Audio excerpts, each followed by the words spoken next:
So today we start a new topic. Today we'll talk about binary search.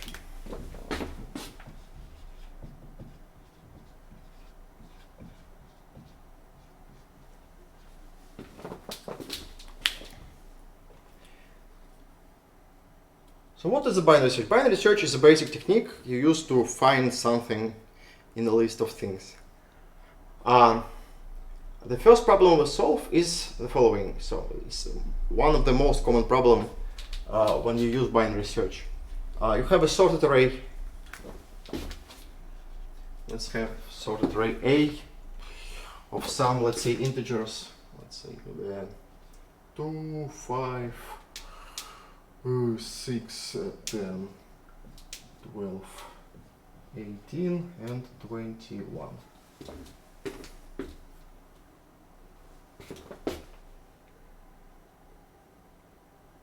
Good enough. And we need to find some number in this array. So the array is sorted, and we need to find some number x. Let's say x equal to, let's say, I don't know, 18. And our task is to find the element of array equal to x.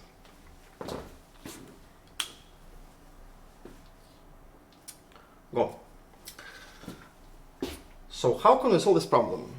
No, the idea is to maintain a segment of the array where may be the element x. So we will have two pointers. First pointer, let's say here. Second pointer, let's say here. And we will maintain the following property. We will maintain property that the element x is always between L and R. So x is always in a segment from L to R.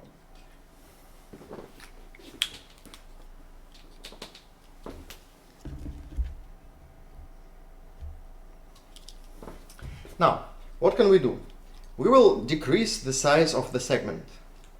So, let's say we pick the element in the middle of the segments. Let's say pick the element M right in the middle of the segment. So, if the segment have odd length, we just pick the middle element. If it is even length, we pick any of the middle elements. So let's say M equal to L plus R divided by 2.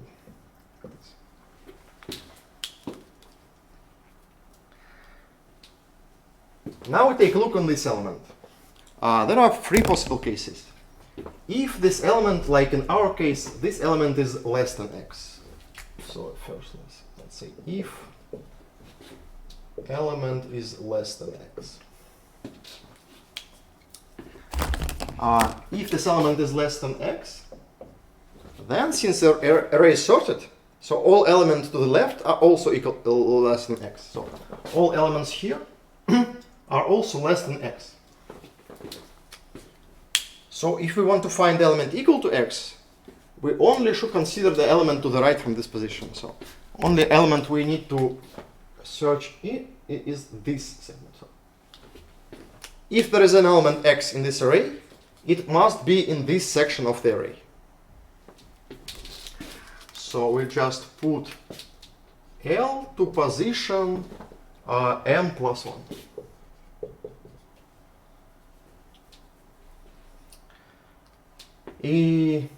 If it is less than x, put else.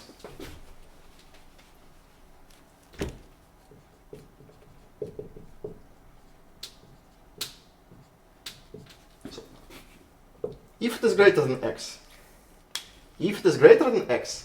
then again we have element greater than x. Then all elements to the right are also greater than x, because the array is sorted. So we only need to find the element in the segment. So this is L, this is R, this is M. So we only need to find the element in the segment from L to M minus 1. So we just assign R to M minus 1.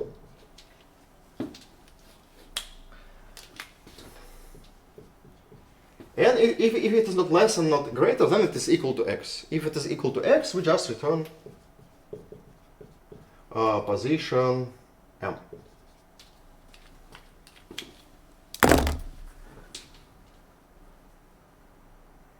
Okay, that's how we shrink the size of the array. Now let's add the first initialization. So in the beginning, we need to assign L, let's say, equal to 0, R equal to n minus 1, and we do these operations while the size of the array we're looking in is greater than 0. So the size of this segment is R minus L plus 1. And while this size of this segment is greater or equal than 1, we make these operations. Okay? So that's our first binary search. What will be the time complexity of this binary search? Let's see. Each time we go from segment of size n to the segment of size n divided by 2. So each time we decrease the size of the segment at least twice. So the total number of such operations is at most logarithm of n. So total number of these operations is no more than, let's say, big O of log n. Do you see this? No. Let's use something heavier. Let's use this one.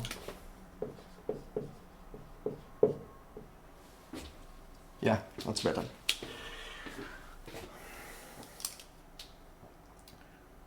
Okay. That's all. Is it clear enough? You are too quiet today. Cool. Nice. So, so this is the first binary search. It's quite simple, but if you want to solve some more complicated problem, it's not the best way to write binary search.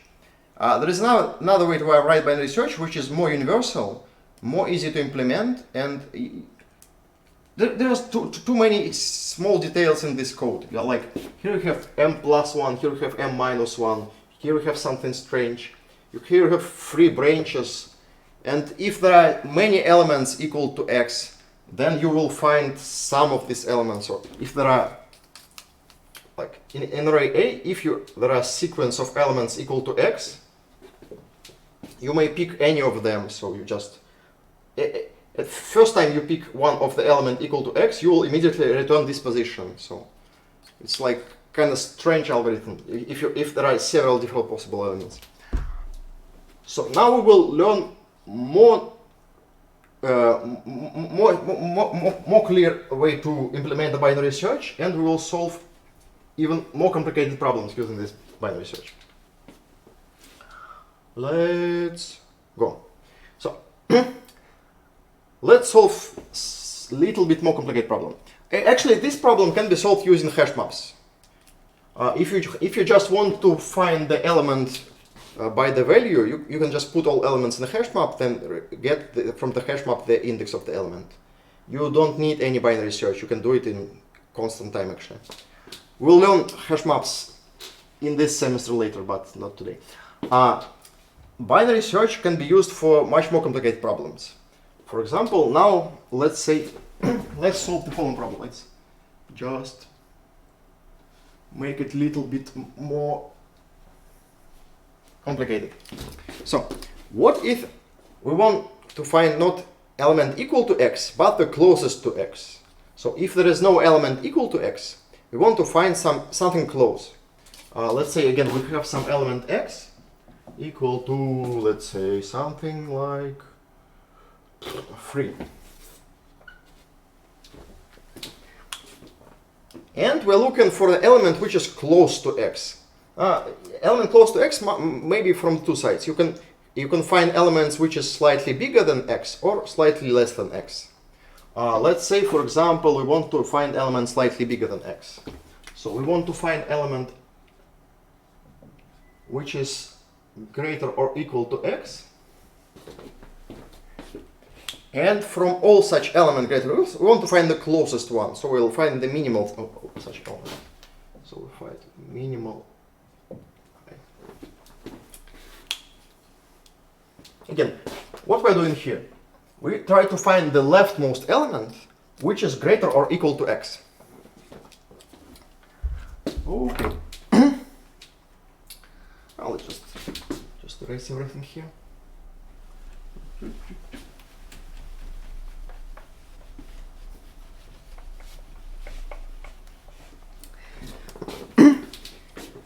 You can easily, actually, you can update this algorithm to solve this problem. It's kind of complicated, but you can do it. You can adjust all things here to find the element which is greater or equal to x. But it will be complicated. So you always need to keep in mind that you want to find the leftmost element greater than x, and here you find it. Here you have some m plus n minus 1. So you can update this algorithm, but it's too complicated. You will make a bug. What I suggest is to build another algorithm just from scratch. So another approach to the binary search. It's poem. Okay. So what we'll try to do? We'll have 2 pointers, L and R, like before. So we'll have 2 pointers, L and R. And these 2 pointers will point to some elements of the array. And we will maintain the simple property. We'll maintain the simple property that element L will be less than x, and element R will be greater or equal to x.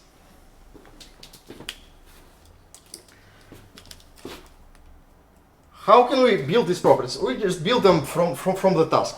So in this task, we want to find element greater or equal to x. So if we want to element greater or equal to x, so we put one of the 2 pointers to the element greater or equal to x, and another pointer to element which is not greater or equal to x. So here we have element greater or equal to x, here we have element less than x. That's all. Let's look. So what's happening here? So here we have some elements. I don't like element 3. Let's say element. Okay, it will be 3. Okay. So let's look. Where can we put the left pointer? So we can put left pointer somewhere here. So here are element less than x. And where we can put the right pointer? You can put right pointer somewhere here. So here are element greater or equal to x. So the left pointer is always somewhere here, and the right pointer is always somewhere here.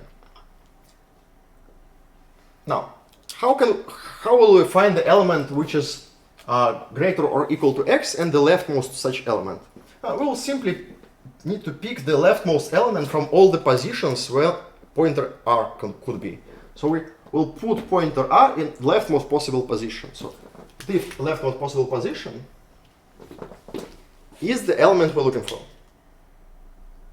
That's all. That's the whole plan. So left pointer is always somewhere here, right pointer is always somewhere here. Now we'll put this pointer closer to each other, and the leftmost position of the pointer R will be the answer. That's the plan. Let's go.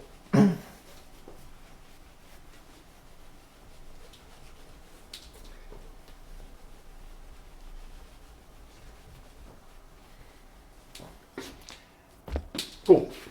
Now, at first we need to initialize both pointers. So we need to put some initial value to pointer R and to pointer R.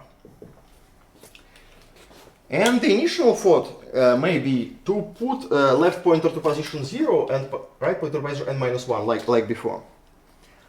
But it actually may not work, because if, for example, all elements are less than x, so if all elements are less than x, then you put pointer R to n-1, and you break this property. So if you put pointer r and position n-1, this property may be not satisfied. And in another case, if all elements are greater or equal to x, then if you put pointer L in position 0, then this property will be not satisfied. So you need to be careful in this in serialization. So if you put left pointer and right pointer in some wrong positions of the array, you may break these properties, and your algorithm will not work. First, my test because it how should implement how much weight if it I'm not sure what was your problem with your implementation. I'll write the good implementation of binary search like in a minute. So, how can we fix this? We'll fix this in a very simple way. We will add two more elements to the array. So we'll add element plus infinity here and minus infinity here. Can you see them? No, you can't.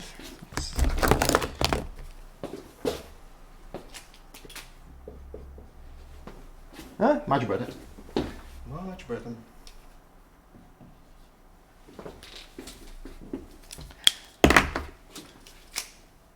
So we'll add two more elements in the array, and we'll put these pointers L and R to this virtual element.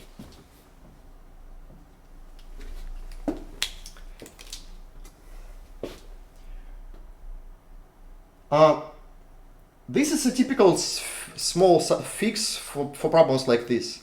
So it's quite common in problems, in various problems, when you need to find some element with good properties, and you may not have any elements of this good property. You just add the additional element with this property and put a pointer to this element. So this is happening sometimes in computer science, really often. In this case, what we can do, if you actually plan to implement this, we can add these elements just virtually. Just don't put the physical elements in the array, but just imagine there are elements in these positions. That will be enough. But in some cases, you can actually put the actual element and put some very big number in the final element of the array or something like this. So in some cases, it's good to have this element, but in this algorithm, we will not use this element. We will just think of this element like it is here. Okay, so now, what are the indices of this element? So if the indices of our array are from 0 to n-1, then index of this element is n, and index of this element is -1. So I will initialize L with -1 and R with L.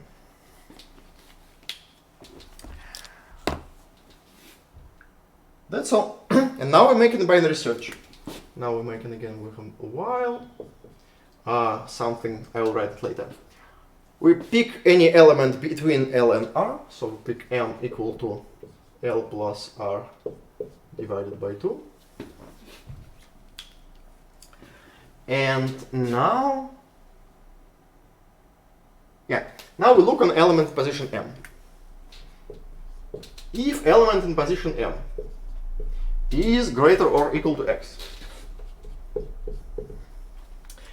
then we can just put the right pointer to this position. So if we have the element, let's see, so we pick this element. So if this element is greater or equal to x, we can just move this right pointer to position M.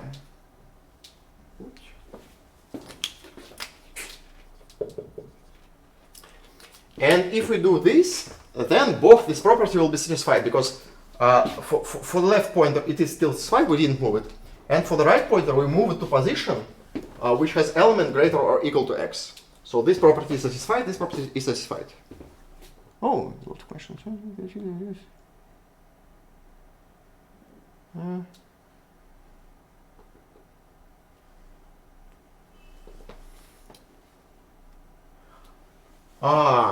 Here, I again, that's good analysis. If you access the element in position -1, you will have some runtime error or index out of bound exception, something like that. You need to be careful here. Yeah, that's. And same thing here. If you try to access the element in position n, you will have runtime error or something like that. But the trick is we will never access these elements. So let's see. So here the element m will be always greater than L, greater than L and less than R. So we will only access the element in position m. We will never access element in position L and R, only in position m. And position m will be strictly greater than L and strictly less than R. So it will be strictly greater than -1 always, and strictly less than n. So we will never access these elements. That's the plan. It's just the small tricks. If you feel kind of not comfortable, you can always add real two elements. One really small element, one really big element. And you will be always safe about this. Okay, so if, again, we pick the middle element. If this middle element is greater or equal to x, we just move this right pointer to this position. If it is less than x, then we'll move the left pointer, because left pointer points to element which is less than x. So put left pointer here.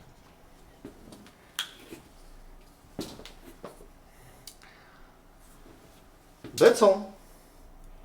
And we do this until the pointer meets in two neighboring positions. So we stop this while when we have two pointers in two neighboring elements of the array. So while R is greater than L plus 1, we do these operations. That's all. So in the end, when this process finishes, we have some. Okay, let's just try it on this array. So we put element R here. Here again we pick the middle element. See, it is greater than 3. We again move the right pointer here. Here we have right. Here we pick the middle element. See, it is less than x. So we put the left pointer here.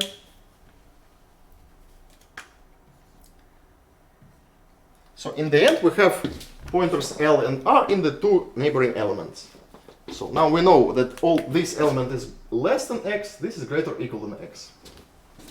And now we just need to find the minimal element greater or equal to x. So this minimal element greater or equal to x is this element R, because this element is greater or equal to x and previous element is less than x. So we just return R. That's all, this whole plan.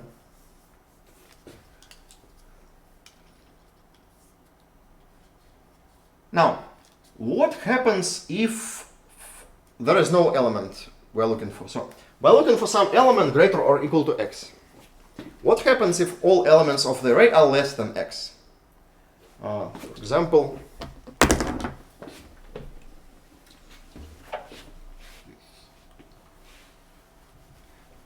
so if x equal to 30, then what will happen? We will have left pointer here, right pointer here. Now, each time we pick the middle element, we will pick element less than x. So we'll go in this branch of the if, and we will move the left pointer. So we pick the middle element, put left pointer here. Again, we pick the middle element, put the left pointer here. We pick the middle element, put left pointer here. In the end, we'll have two pointers in this position. So the left pointer will be moved to position n-1, and right pointer will stay in position n. Because each time we move the left pointer, right pointer will stay in position n. So here we will return n. So here, let's see. if r equal to n, it means there is no element. If no elements greater or equal to x.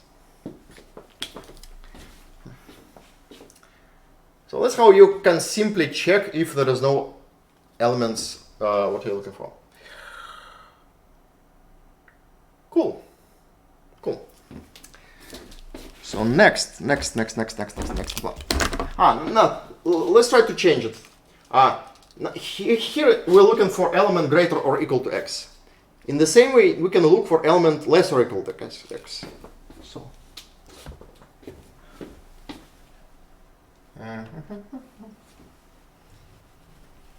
So we can look for element slightly less than x. And if you're looking for element less than x, it's logically to find the rightmost element. So we find the maximal I. So we find the rightmost element, which is less or equal to x. Let's say, I don't know, 15. Why not?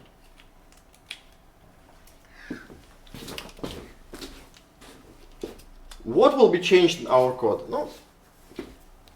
You can start from these two invariants. So we're looking for element less or equal to x.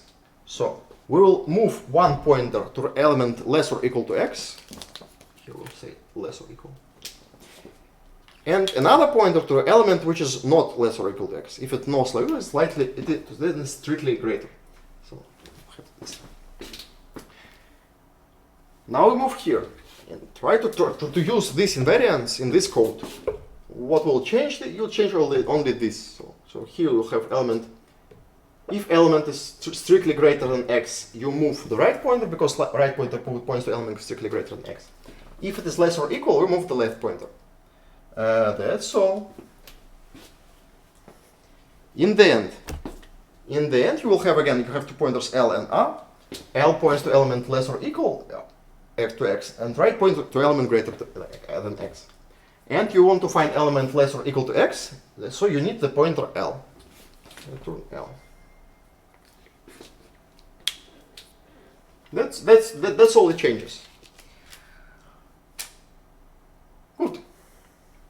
Now, let's move to the next problems. In the next problems, we will we'll get rid of the array, basically. So, in the first problems, we have this array sorted, and all problems was around this array. But usually, when you have binary search, you don't have this array. You have some more complicated situations, like this.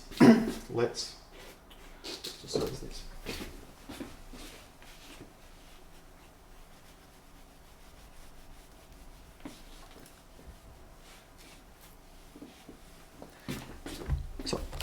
So the most common problem for binary search look like this. You have all like integer numbers. All integer numbers. And for some numbers you say that this number is good. For some numbers here you say number is bad. So all numbers are split into groups like good numbers or bad numbers.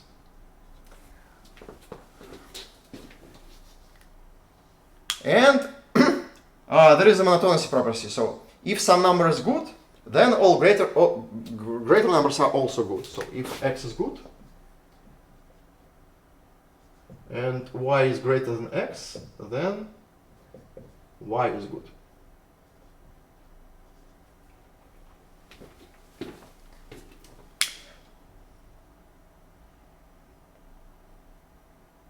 Yes, and the task usually is to find, let's say, the minimal good number.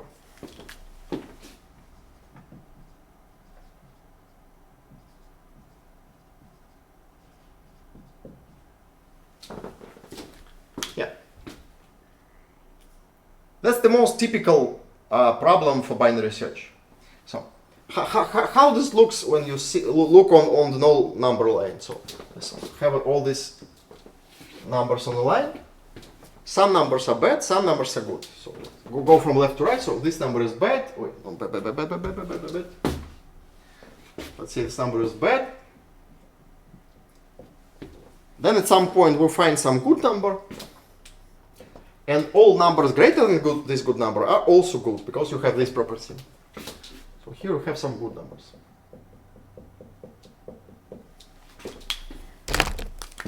Here you have some bad numbers. Here you have some good numbers. And if you want to find the minimal good number, you need to find this position. So this is the minimal possible good number you want to find. Yeah. So usually in the problem, when you have something like that,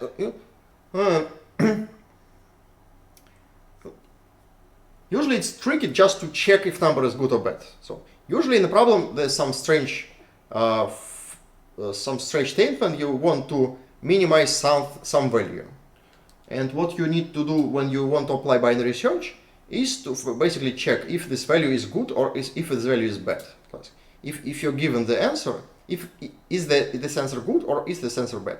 We'll do it in just a moment. Let's, for example, have the following problem.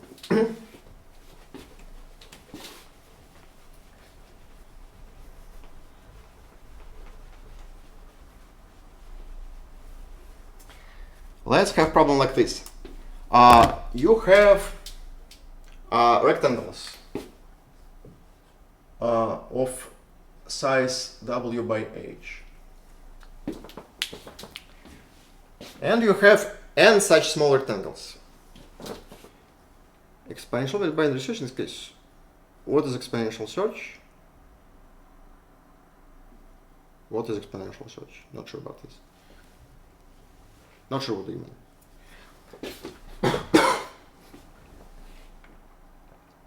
So let's sorry. Let's say you have n such rectangles.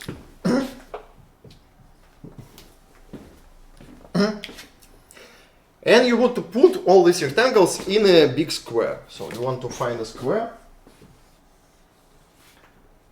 of size x by x.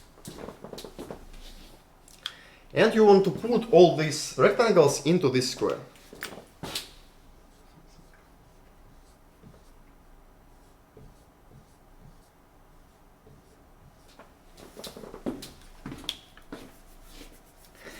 And the task is to find the minimal size of the square.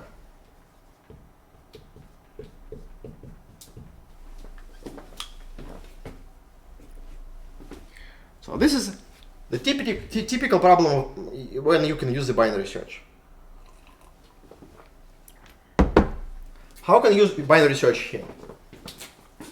Let's say that let's move here. So let's say the number is good. Means that you can put these n rectangles into square of size x. So let's say that x is good. Will be by definition if you can put n rectangles in square of size x.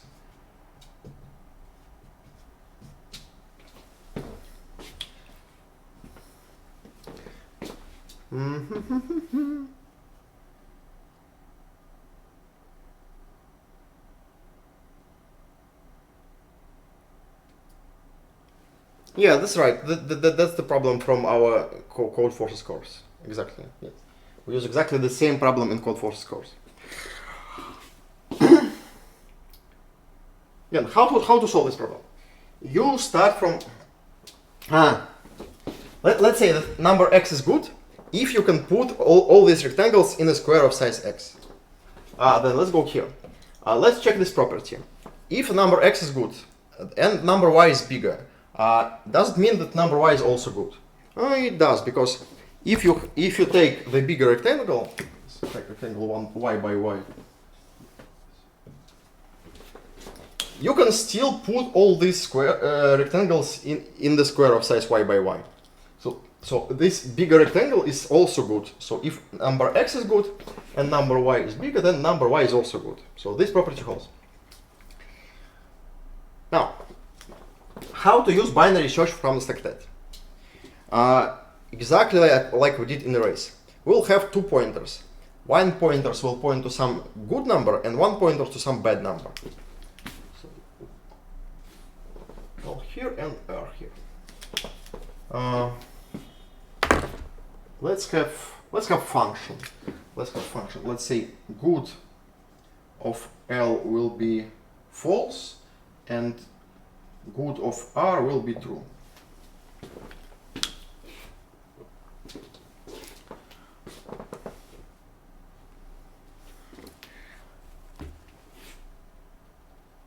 Now what you do? You try to you try to move these pointers close to each other until they met in the neighboring points. So while R is greater than L plus 1, you pick the element L plus R over 2, check if this element is good.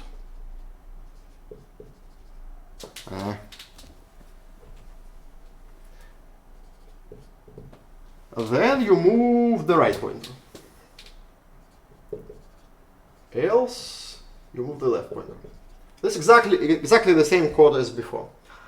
Like only here we use the function good to check if number m is good. So like to see which of 2 pointers we should move to this position.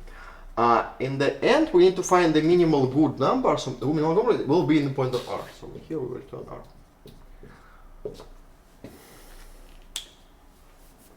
That's all. Now we need to implement this function good. Let's try it here.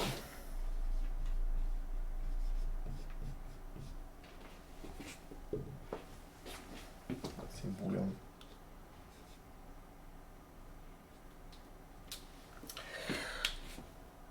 So how can we check if we can put n rectangles in a square of size x by x?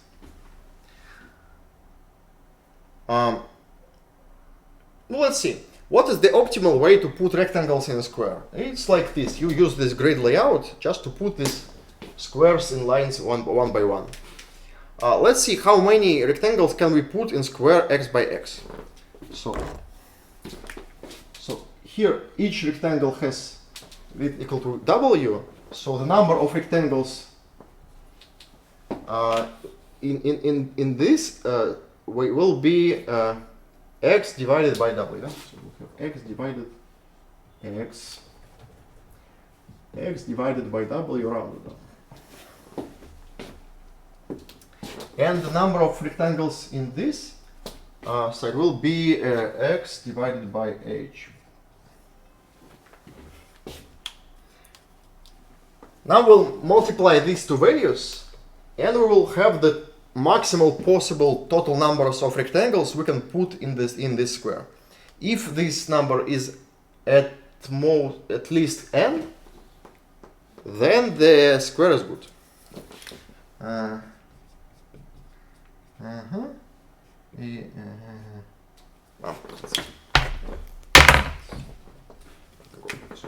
X divided by w multiplied by x divided by h is greater than equal to n.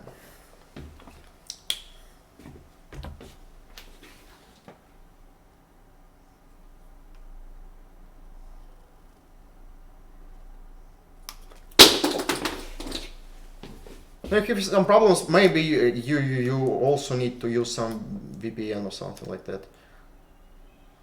So Twitch is not working for someone, I don't know why.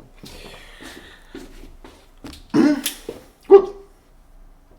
That's all. That's how you check if this number is good. So usually in the problem, in the real problem, the only thing you need to think about is how to write this function, because this code is always the same. You just make the usual binary search. The only thing you can think about is to implement this function good. The function which checks if this number is good or bad. Sometimes it's the most tricky. It's always the most tricky part of these problems. What I was talking about? Here. in the beginning, before we start binary search, we need to find some initial values for L and R. So here we need to initialize L somehow and R somehow. So we need to find some good number and some bad number. What can we do here? For example, to find some bad number, we can say, for example, if L equal to 0. If L equal to 0, then we have empty rectangle, we can empty square. We can put anything in this empty square. For number R, it's a little bit more complicated because we need to find a big enough square to be guaranteed to guarantee that we can put all these rectangles into its square. One of the way to think about it is just to take a very big rectangle, just to put some really big number here. But what will be the big enough number? It's usually complicated. In this case, for example, we can say that if we take the maximum of W and H and multiply it by n, that will be totally enough, because if you take the maximum of 2 dimensions of the rectangle multiplied by a number of rectangles, you will have a big enough side just to put all rectangles in one row. So it will be perfectly enough to fit all rectangles in this square. But if you take number here, if you have 2 big number here, yeah, good enough. If you have 2 big number here, you may have a lot of integer overflows problem if you don't use Python. And if you use Python, you have other problems usually, like time limits. So if you're not using Python, use another language which has some limits for integer types. Then you may have a lot of integer overflow problems when you use 2 big number here. So you always need to be careful.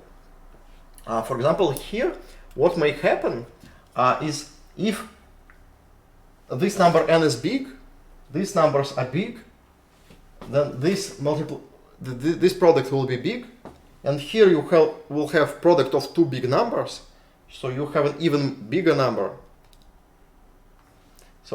So in this place of your program, you may have a lot very big, let's say, this very big probability of integer overflows errors in places like this. So how to avoid integer overflows? There is no short answer about this. There are different techniques which may help you to avoid integer overflows. One of techniques is just to think about it. Just every time you try to calculate what may be the maximal number in this place. So you look, for example. Let's just start.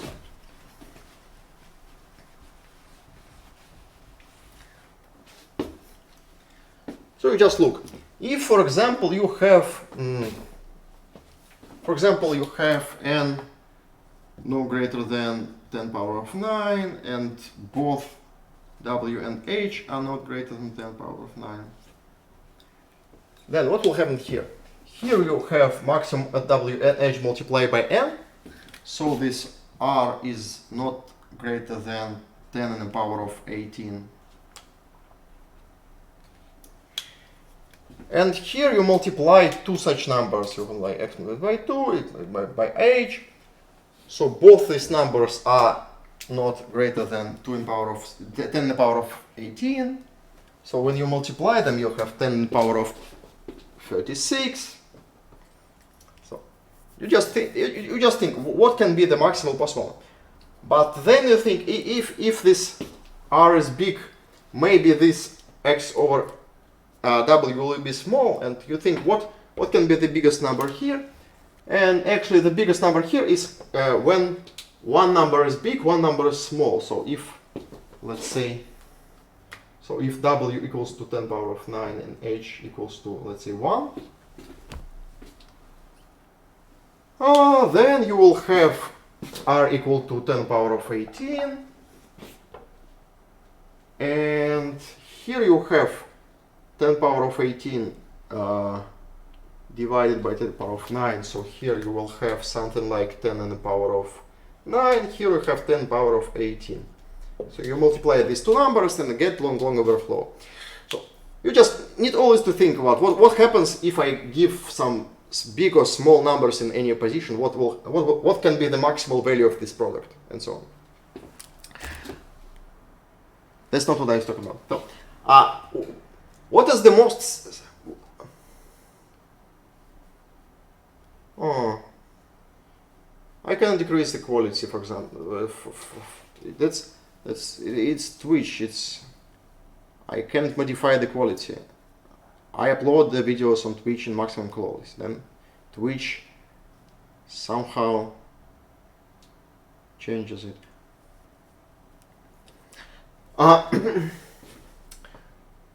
What I was talking about?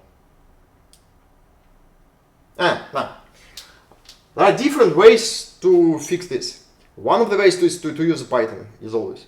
But you will get time limit in some other place of your program. Another way is to use the floating point numbers instead of integers. So when you have the floating point numbers, you will not have integer overflows. But you will have some accuracy problems with floating pointers. So it's not always that good. The most safe way usually is not to pick the biggest possible value here, but put some small enough number as the right border. Just try not to pick the very big number for number r, but to find some small good number as the initial value of r. How can you do this? We will do it in the following way. We'll try to find small good number. So let's start. So we'll start from r equal to 1.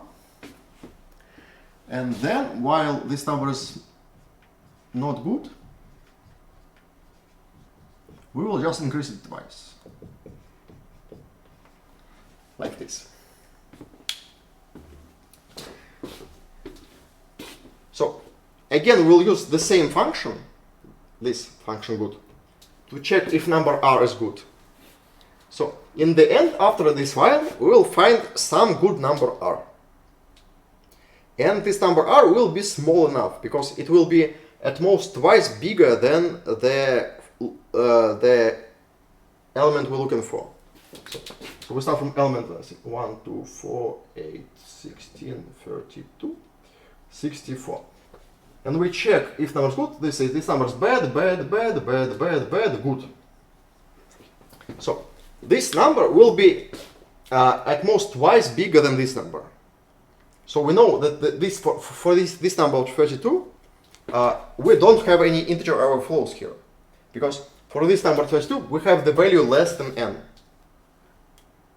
If you have value less than n, you don't have integer overflows because n is small. So for this number we have at most twice this x than these numbers, and so we have at most twice here, most twice here. So this product will be increased at most 4 times. So we'll have no more than 4n in this product. And if n is small, then this product will not have any integer flows. So this is kind of most safe way to use binary search when you don't know the good right border for. Okay. Oh.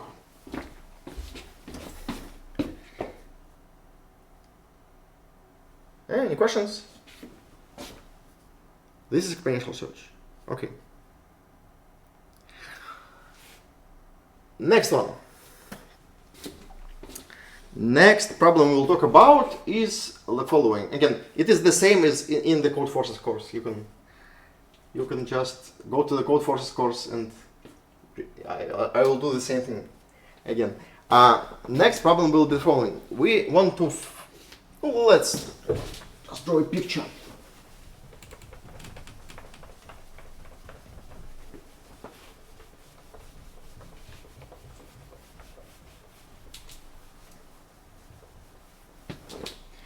Let's have the following problem.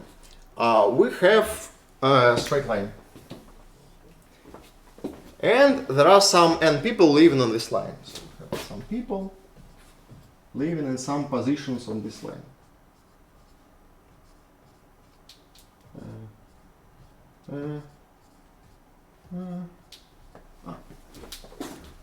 Good luck.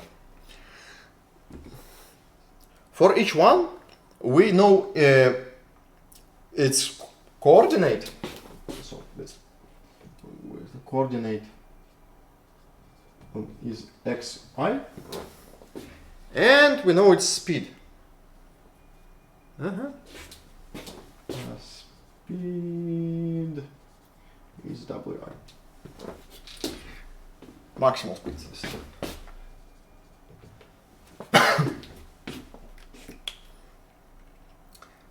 So they are moving over this straight line to the left or to the right with some speeds no more than this. And these people want to gather in the same point. In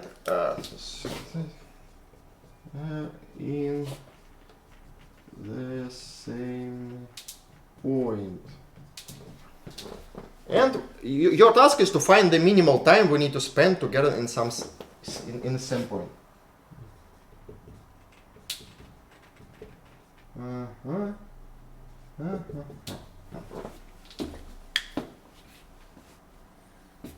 That's all.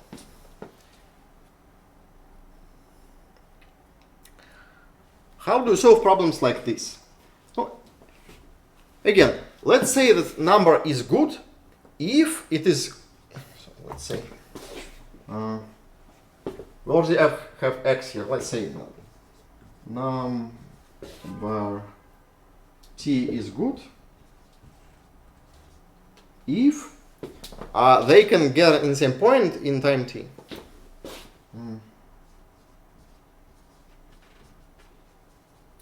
In t seconds.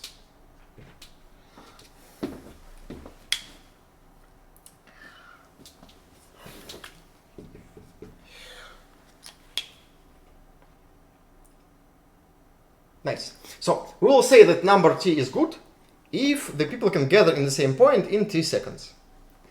Then again, let's check the property we used in the binary search. We need to check if number is good, then all bigger numbers are also good. That's true.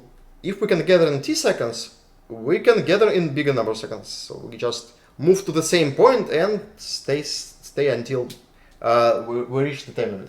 So this property is good for the binary search. The only thing we need to do is to implement function good. So we need to check if for number t, if we can gather in the same point in t seconds. So we need to implement this.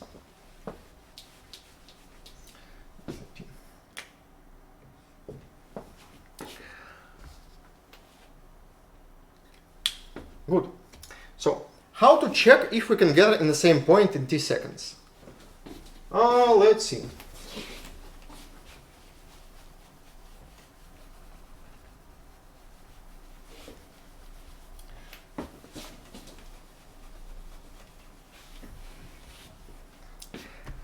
Let's take someone and let's see where can it move. So let's take one of them and see where can he moves when after this t seconds. So if we let him move for t seconds and what coordinates can he end? He can move to the left to position xi minus t multiplied by vi, or he can move to the right to position xi plus t multiplied by vi. So we have this segment of possible positions for each of them.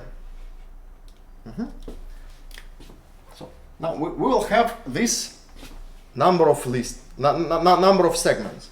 For have segments li, ri, well, li equal to xi minus t multiplied by vi, and ri equal to xi plus t multiplied by. And now all we need is to check if there is a point which belongs to all the segments. So we have some number of segments like this, this, and so on. So this segment, this segment, this segment, and this segment. We need to find some point which belongs to all the segments. For example, this point. This point belongs to all 4 segments. So how can we solve this problem? No, it's easy actually. What does it mean that the point belongs to the segment? It means that the point must be greater or equal than Li, and it is less or equal than Ri. So we have this set of inequalities like this, set of inequalities like this, and we need to satisfy all inequalities. It is the same as if x will be greater or equal than maximum of all left borders and less or equal than minimum of all of the right borders.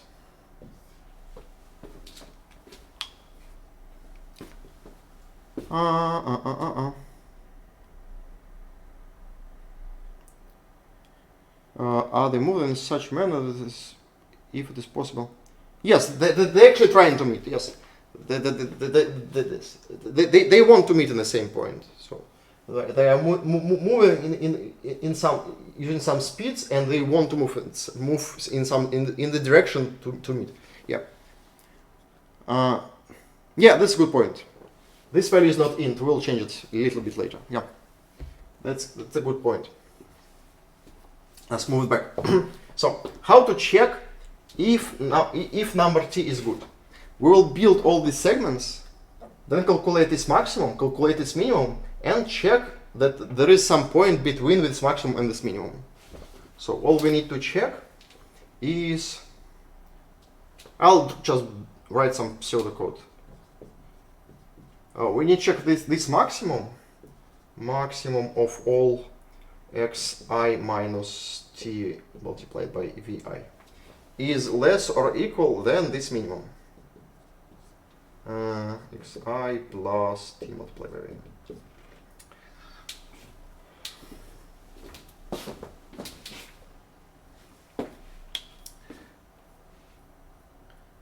Good. So now we implement function good.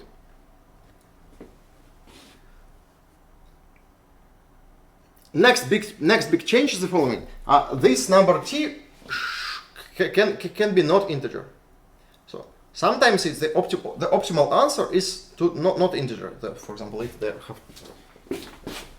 we have some two people in integer points, we can move some directions. So this point will be not integer. So and this time will be not integer. So how can we make binary search when we have not integer but floating point values? Let's say so. Just implement this. Just change this. Change this. Change this. The basic idea is the same. We have 2 pointers. One pointers to the good value, another pointers to the bad value. So let's see. So in 0 seconds it's not possible to meet. Let's say in 10 power of 10 seconds it's possible to meet. Now we will move this pointer close to each other. Each time we pick the pointers for the value in the middle of L and R and put to R to M or L to M. And we do this until these 2 pointers are very close to each other. There are different ways to think about it. Easiest way to implement this is to write something like that. It's not a good way to write, but you can do it. Yeah, R plus M greater than epsilon. And say epsilon equal to 10 in the power of, I don't know, minus 9.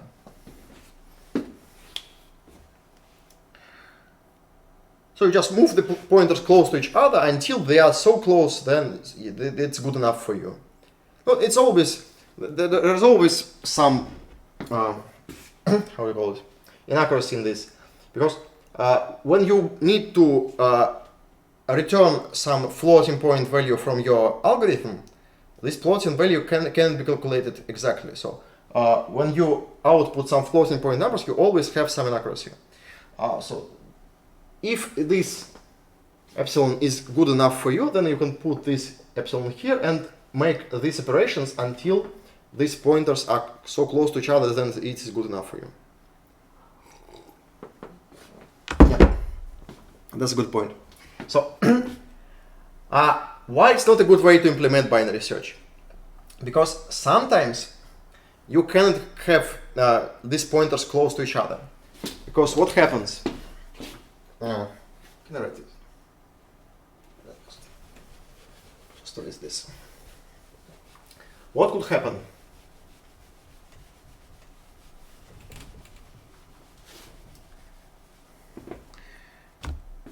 If the value you're looking for is big, so if this value, if this minimal t is about 10 power of 9, let's say, and you have epsilon about 10 power of minus 9, then you actually want these two numbers are that close to each other, but both these numbers are that big. So you actually want to have like 18 decimal digits in your floating point numbers. But that's too much. That's the double values can have that many decimal points. So what happens? You have this value L and R. They are saved in computer, something like that. So you have some pointer 3 and so on. And another value. This is L. This is R. And so on. And you have some numbers here and some numbers here. Here in when you have something like, I don't know, here you have something like, and both these numbers multiplied by 10 power of 9.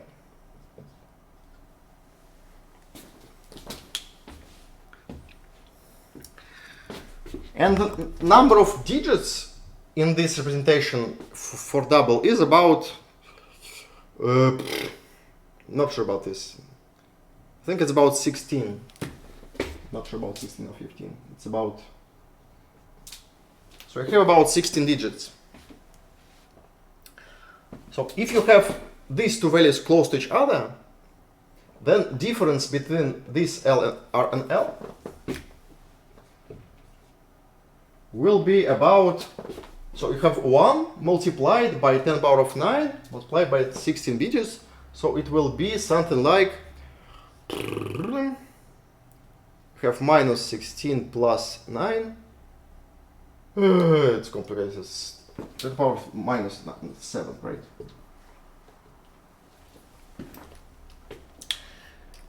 So this difference between L and R is bigger than 10 to the power of minus 9, and you can't do anything about it. You cannot have any long double numbers between these two. So these two numbers are like closest possible two double numbers you can do in your computer.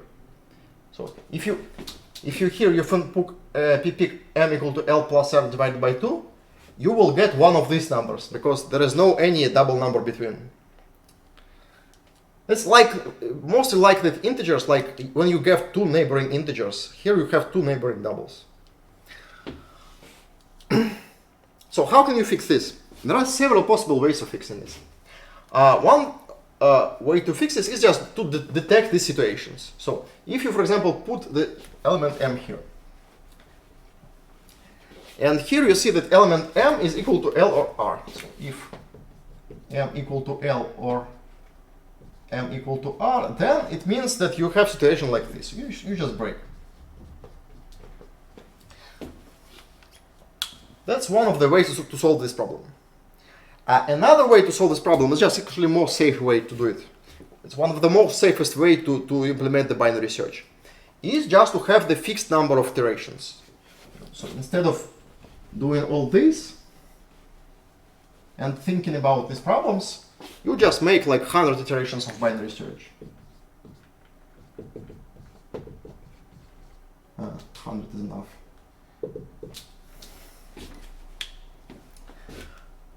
What is the good about the for cycle? It's never give you an infinite loop. So this cycle is always making 100 iterations no matter what. So you will never have an infinite loop when you have 4 cycles. That's very good property. Will 100 iterations will be enough? No, let's see. What happened after 100 iterations? The difference between L and R will be each time divided by 2. So after 100 iterations, the difference between L and R will be decreased by 2 in power of 100. That's about, let's say, 2 in 100 is 3. It's about 10 and 30. Right? That's big enough. So usually this much is enough for any problems. So even in this problem, so here I have difference equal to 10 power of 10. So when I divide this by this, I will have 10 power minus 20. Minus 20 is good enough for any problem. Because you don't have big accuracy in your double numbers. So usually 100 iterations is more than enough. In real life, if you have double numbers, you need something like about 50 iterations to have to achieve the maximal possible accuracy. But 100 is safe enough. Just if you just want to write a safe binary search, you can put 100 here. It will not run in infinite loop, and it will give you good enough accuracy. It sometimes may give you time limit, because 100 may be too big number of operations. So you can change it to 50 or something like that.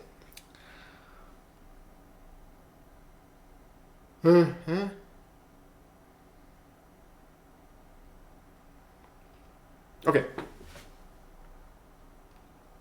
Oh, well, almost over. The last thing I was talking about is the ternary search. Let's talk about ternary search.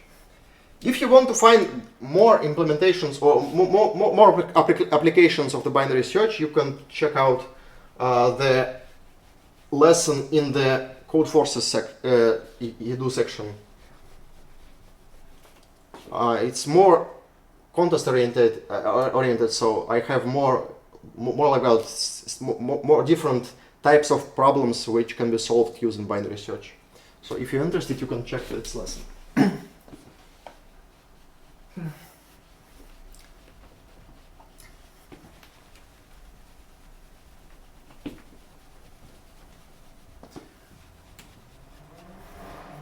So the last thing we'll talk about is the ternary search.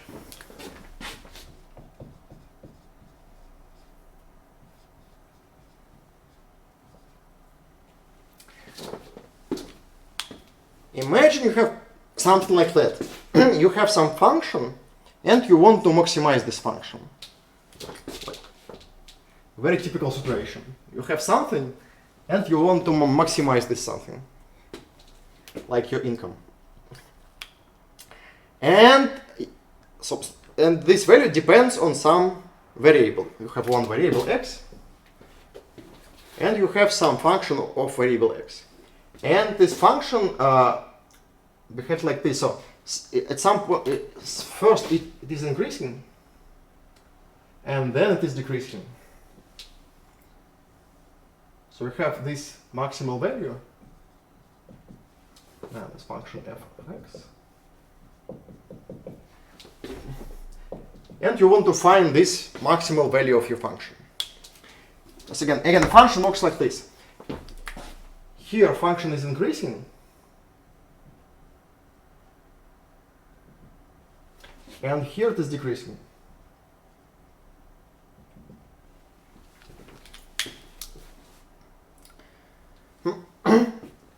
That's all. That's the whole problem we have. You have some function. The only thing you can do is just to call this function and calculate the value of the function. So you have this function f, you can call it and just calculate the value. And you know that the function behaves like this. So it is increasing and then it is decreasing. And you want to find this middle position. So if you can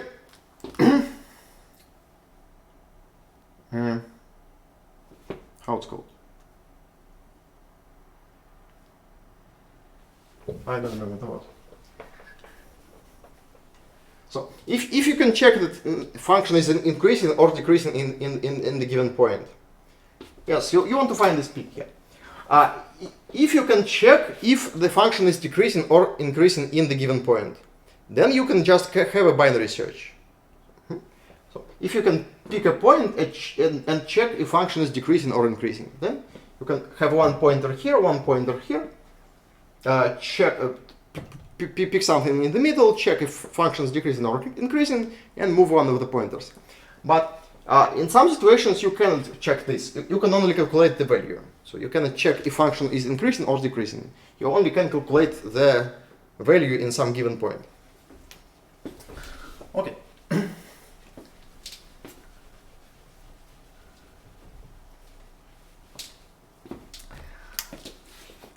So the algorithm works like this. So you have at any moment you have two pointers. At any moment we have two pointers, pointer L and pointer R,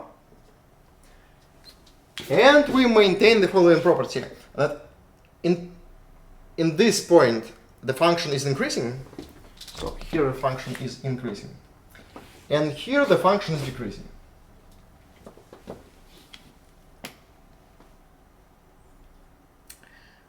Again, we cannot check if function is increasing or decreasing. So to find the initial values of L and R, we need to get some intuition about this. So we need to go to the problem and check if we can find some small enough and big enough value for L and R to function be increasing here and decreasing here.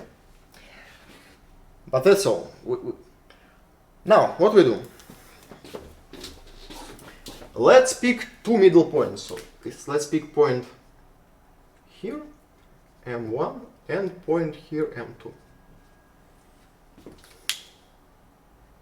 For example, let's say that they are on equal distance here. So M1 equal to L plus R divided by 3, and M2 equal to L plus 2R divided by 3, like this. So we pick two middle pointers, like split the whole segment in 3 equal parts. Now, let's calculate the function f in these two middle points. We'll calculate this function, the f of m1, and this will be value f of m2.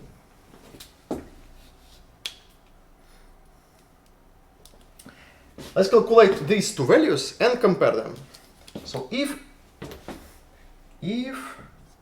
f of m1 is greater than f of m2. What does it mean?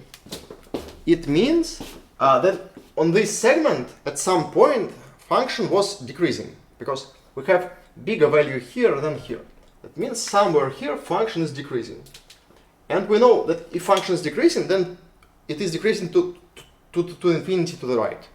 So if we have decreasing function at some point here, it means that function was decreasing here. So at point m2, function is decreasing. If function is decreasing here, we can move the right pointer to position m2.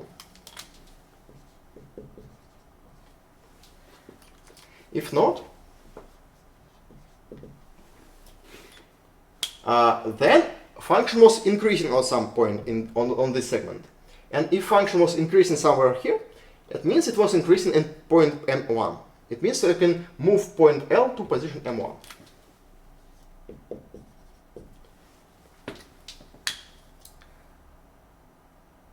That's all. That's how we do the ternary search. So what is the time complexity? Again, each time we split the segments into 3 parts and remove one of the parts. So we either move this R to M2 or we put L to M1. Each time we decrease the size of the segment in like 3/3. because we have 2/3 of the size of the whole segment. That's all. So again, the number of iterations will be a logarithm of the accuracy we need to get. That's all. That's how ternary search works. What are the tricky parts? The tricky part is how to pick this number M1 and M2. If the function is increasing but very slowly, for example, like you have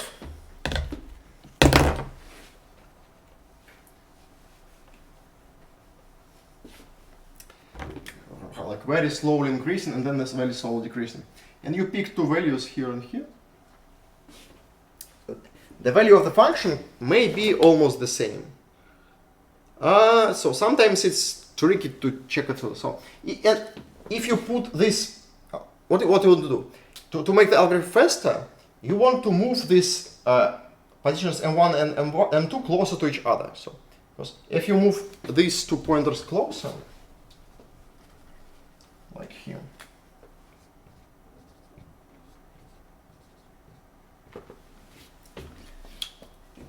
then you will move these pointers L and R farther away. So the size of the segment will be decreased faster. But if you move this M1 and M2 too close to each other, you may have accuracy problems because the function will be almost the same in these 2 points. No, if you have 2 points here, like M1 and M2, and they are almost the same, so the difference between a function of M1 and 2 will be almost 0. So you have accuracy problem here. You may just remove the wrong segment. So you want to remove one of the segments, this right segment or this segment. So you may accidentally remove the wrong segment and get the wrong answer in the end. So it's need to be careful here. Any more questions?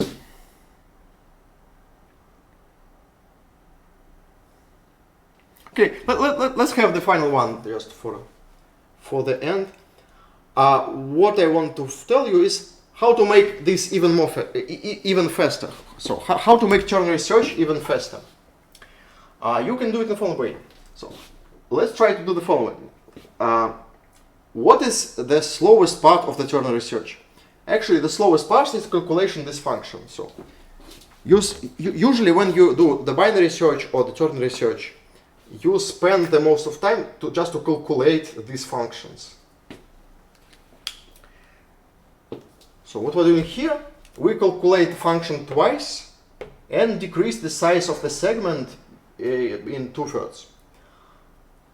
We can do it more optimal way. We can do it in a more optimal way.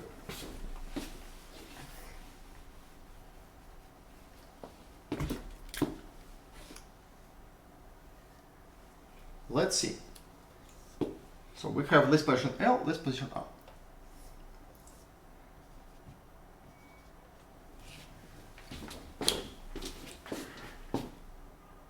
What we can do? Let's calculate the function in these 2 points M and R. So we calculated this value, calculated this value.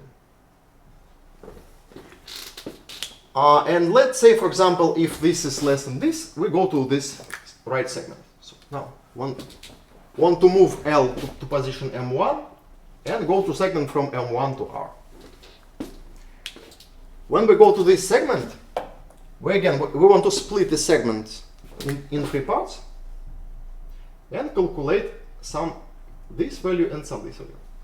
So let's move these pointers M1 and 2 in such ratio that this point of this smaller segment will be in the same position and this point M2.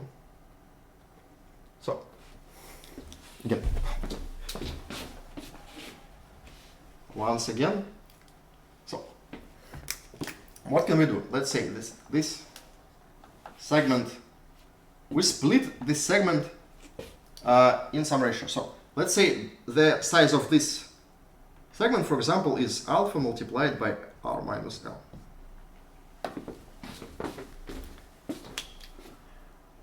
What I want to do is to pick such alpha, then I can reuse the already calculated values. So I want, when I move to this segment,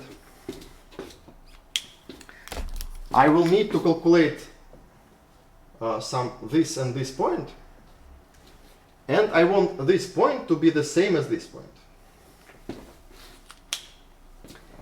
If these two points are the same, then I can reuse this value of the function from M2, and in this recursion only calculate this new value, because this is already calculated. Optimization.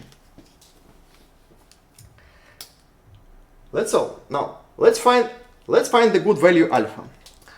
Let's say alpha. Here we have alpha r minus il.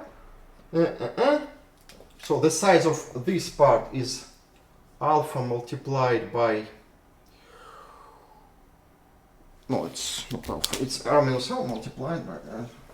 It's 1 minus alpha multiplied by r minus l.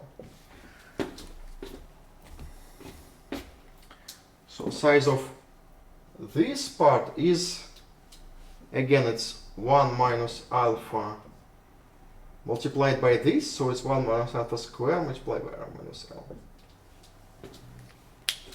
So I want this to be equal to this. Mathematics. So I need 1 minus alpha square be equal to alpha. Right? So this part is alpha multiplied by r minus l. And this is 1 minus alpha square, because here is 1 minus alpha and 1 minus alpha. So it's 1 minus alpha square. Looks fine.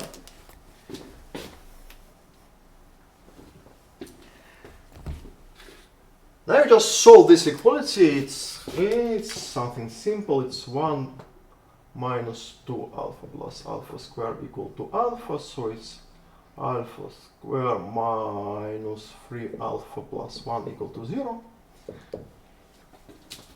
So you just solve this inequality, get the value of alpha, and it will be the good ratio when you can reuse the already calculated values in the next iteration of the ternary search. So each time in this ternary search, you only need to calculate one of these values.